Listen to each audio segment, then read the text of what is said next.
जय श्री कृष्णा, राधे राधे। आप सभी भक्तों का आपके अपने YouTube चैनल श्री कृष्ण दीवानी में हार्दिक स्वागत है।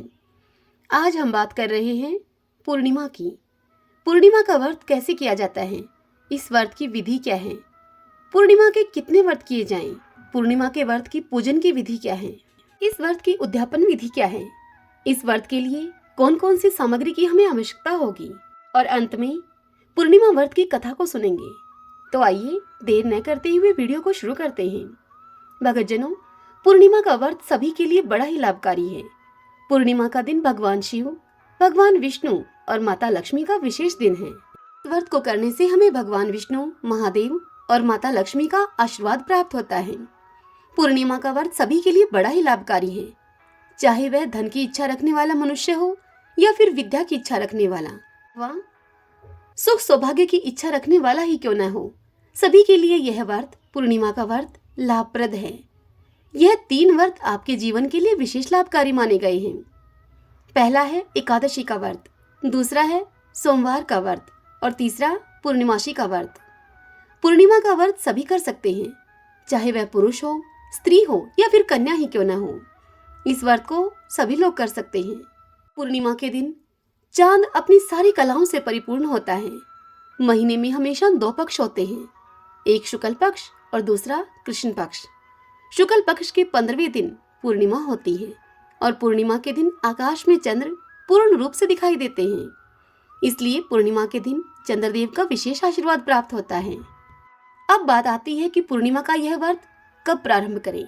तो देखिए, पूर्णिमा का व्रत प्रारंभ करने के लिए चैत्र शुक्ल पक्ष की पूर्णिमा से या फिर वैशाख की पूर्णिमा से, या फिर आप कार्तिक की पूर्णिमा से पूर्णिमा का यह व्रत प्रारंभ कर सकते हैं। पूर्णिमा के यह व्रत 32 की संख्या में रखे जाते हैं। जब आप पूर्णिमा का व्रत आरंभ कर रहे हैं तो पहले ही दिन आपको जितनी पूर्णिमा का व्रत रखना है, इतने दिन का आप संकल्प अपने मन में ले लें। यदि आप 32 पूर्णिमा का व्रत नहीं रख पाएंगे, ऐसा आपको लगता है, तो आप 11 या फिर 21 पूर्णिमा का यह व्रत रख सकते हैं। अब बात करते हैं पूर्णिमा के व्रत के पूजन की सामग्री क्या हो।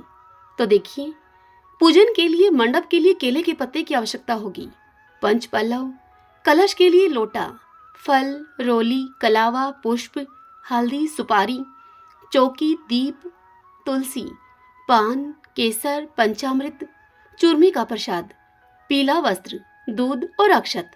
यह सामग्री पूर्णिमा व्रत के लिए आवश्यक है। पूर्णिमा के इस व्रत में ज्यादा कुछ विशेष करने की आवश्यकता नहीं होती है। दिन सुबह जल्दी उठकर स्नान आदि से निवृत्त होकर स्वच्छ वस्त्र धारण करके सर्वप्रथम सूर्य भगवान को अर्घ्य पूर्णिमा के व्रत के दिन अवश्य दें। आपको पूर्णिमा के दिन प्रातःकाल स्नान आदि करके शिवजी के मंदिर में जरूर जाना चाहिए। इस दिन शिवजी के मंदिर में शिवलिंग का पूजन अवश्य करिए। शिवलिंग पर दूध से युक्त जल और सफेद पुष्प जरूर अर्पण करें। आपको पूर्णिमा के दिन घर में भगवान विष्णु का ध्यान करके ओम नमो भगवते वासुदेवाय नमः इस मंत्र का जप करें तथा पूर्णिमा के दिन सत्यनारायण भगवान की पूजा तथा स्वयं इनकी कथा कहना बहुत ही लाभकारी माना गया है। संध्या काल के समय जब आकाश में चंद्रदेव आ जाएं, तब आपको एक लोटे में जल भरकर उसमें गंगा जल, चावल, दूध, सफेद पुष्प डालकर चंद्रदेव को विधि पूर्वक अर्घ्य दें और चंद्रदेव को दीपदान करना इस दिन न भूलें। संध्या काल के समय चौकी बिछाकर उस पर पीला वस्त्र बिछाकर उस पर गौरी, गणेश तथा कलश की स्थापना करें। फिर उसके बाद भगवान विष्णु, माता लक्ष्मी की प्रतिमा को स्थापित करें। प्रतिमा स्थापित करने के बाद आप विधि पूर्वक इनकी पूजा करें। सर्वप्रथम गणेश और माता गौरी तथा पृथ्वी की पूजा करें और उसके बाद कलश, भगवान विष्णु और माता लक्ष्मी इनकी विधि पूर्वक पूजा करें। पूजन में भगवान विष्णु को तुलसी पत्र अर्पित करना न भूलें। ध्यान रहे कि माता लक्ष्मी को तुलसी पत्र नहीं चढ़ाया जाता। जब पूजन आपका समाप्त हो जाए, पूजा करने के बाद कथा सुने तथा कथा सुनते समय हाथ में पुष्प जरूर लें। कथा समाप्त होने के बाद वह पुष्प प्रभु नारायण के चरणों में चढ़ा दें। फिर कथा के बाद होम करें। होम के बाद प्रभु की आरती जरूर करें। पूजन करने के बाद फलाहार में आप मीठा भोजन अवश्य बनाइए। दूध से बनी हुई चीजें, इन चीजों का भोग इस दिन आप चंद्रदेव को अवश्य लगाएं। पूर्णिमा के दिन मीठे भोजन तथा दूध से बनी हुई चीजों का बड़ा महत्व होता है। आपको भी इस दिन मीठा भोजन ही ग्रहण करना चाहिए। यह तो थी पूजा की विधि। आइए अब हम पूर्णिमा व्रत की कथा को सुनते हैं। सभी बोली लक्ष्मी नारायण भगवान की जय, भगवान शंकर माता पार्वती की जय, सत्यनारायण भगवान की जय। बहुत समय पहले की बात है। किसी नगर में एक साहूकार रहा करता था। उस साहूकार की 2 बेटियां थीं। साहूकार की दोनों ही बेटियां पूर्णिमा का व्रत रखती थीं, लेकिन साहूकार की छोटी बेटी हमेशा ही पूर्णिमा के व्रत को अधूरा रखती थी और मन लगाकर पूजा पाठ भी नहीं करती थी। साहूकार की दूसरी बेटी, जो कि बड़ी बेटी थी साहूकार की, वह हमेशा ही पूर्णिमा के दिन पूजा पाठ मन लगाकर बड़ी श्रद्धा के साथ इस व्रत को पूरा करती थी। अब समय बीतता गया और साहूकार की दोनों बेटियां अब बड़ी हो गई और विवाह के योग्य हो गई। फिर साहूकार ने बड़ी धूमधाम से अपनी दोनों बेटियों का विवाह कर दिया। विवाह के बाद बड़ी बेटी, जो कि पूरी आस्था के साथ पूर्णिमा का व्रत किया करती थी, उसने विवाह के पश्चात एक बहुत ही सुंदर और स्वस्थ पुत्र को जन्म दिया। वहीं साहूकार की दूसरी बेटी की मन लगाकर पूर्णिमा के व्रत को नहीं करती थी। वह पूर्णिमा के व्रत को हमेशा ही अधूरा छोड़ देती थी। उस बेटी की संतान होते ही मृत्यु को प्राप्त हो जाती थी। यह सोच सोचकर वह काफी परेशान रहने लगी। उसके पति तथा उसके ससुराल वाले भी बड़े परेशान रहने लगे। तब उन लोगों ने ब्राह्मण को बुलाकर उसकी कुंडली दिखाई और यह जानना चाहा ब्राह्मण से कि उसके साथ ऐसा क्यों हो रहा है। तब उसकी कुंडली देखकर विद्वान पंडितों ने उसे बताया कि इसने पूर्णिमा के अधूरे व्रत किए हैं, इसी कारण से ऐसा हो रहा है। फिर ब्राह्मणों ने उसे पूर्णिमा के व्रत की विधि बताई। पूर्णिमा का उपवास रखने के लिए उसे सुझाव दिया। इस बार उसने विधि पूर्वक व्रत रखा, लेकिन इस बार उसकी संतान जन्म के बाद कुछ दिनों तक तो जीवित रही और उसके बाद फिर से ऐसा ही हुआ। उसकी संतान मृत्यु को प्राप्त हो गई। फिर उसने मृत शिशु को पीढ़े पे लिटाकर उस पर एक कपड़ा रख दिया और अपनी बहन को बुला कर लाई और अपनी बहन को वही पीढ़ा उसने बैठने के लिए दिया। पीढ़ा चौकी को कहा जाता है। बड़ी बहन उस पीढ़े पर बैठने ही वाली थी। जैसे ही उस पीढ़े पर उस बड़ी बहन का कपड़ा स्पर्श हुआ, तभी वह बच्चा रोने लगा।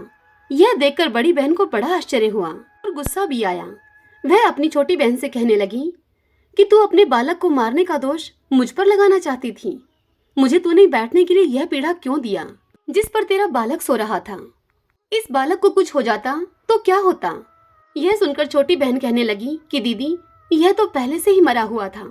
आपके प्रताप से ही यह जीवित हुआ है। बस फिर क्या था? पूर्णिमा व्रत की शक्ति का ढिंढोरा अब सारे नगर में पिटवा दिया गया। तभी से नगर के सभी लोग पूर्णिमा व्रत को विधि विधान से करने लगे और अब बड़ी बहन के साथ साथ छोटी बहन को भी पूर्णिमा के व्रत के प्रभाव से संतान सुख प्राप्त हुआ और दोनों बहनें विधि विधान पूर्वक पूर्णिमा का व्रत करने लगी।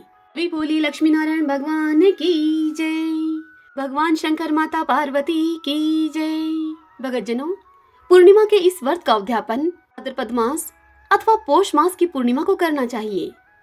फिर जब आपका संकल्प पूरा हो जाए, अर्थात जितने दिन का आपने संकल्प लिया हो, जितनी पूर्णिमा का आपका संकल्प हो, उतनी पूर्णिमा का व्रत आपसे हो जाए, तब आप उद्यापन कर सकते हैं। उद्यापन के दिन निराहार रहकर उपवास करें और किसी ब्राह्मण को बुलाकर घर में श्री सत्यनारायण भगवान की कथा करवाएं, पंजीरी पंचामृत का भोग लगाएं और भगवान नारायण का आशीर्वाद प्राप्त करें और 7 ब्राह्मणों को भोजन अवश्य कराएं। अगर आप में सामर्थ्य हो तो ब्राह्मण को जोड़े के सहित, अर्थात ब्राह्मण और ब्राह्मणी को पीला वस्त्र और दक्षिणा आदि अवश्य दें और उनका आशीर्वाद प्राप्त करें। इस विधि से आप उद्यापन कर सकते हैं। यह जानकारी और यह व्रत कथा आपको कैसी लगी? इस वीडियो को लाइक करके और कमेंट बॉक्स में ओम नमो नारायण लिख के आप मुझे अवश्य बताएं। हरे कृष्णा।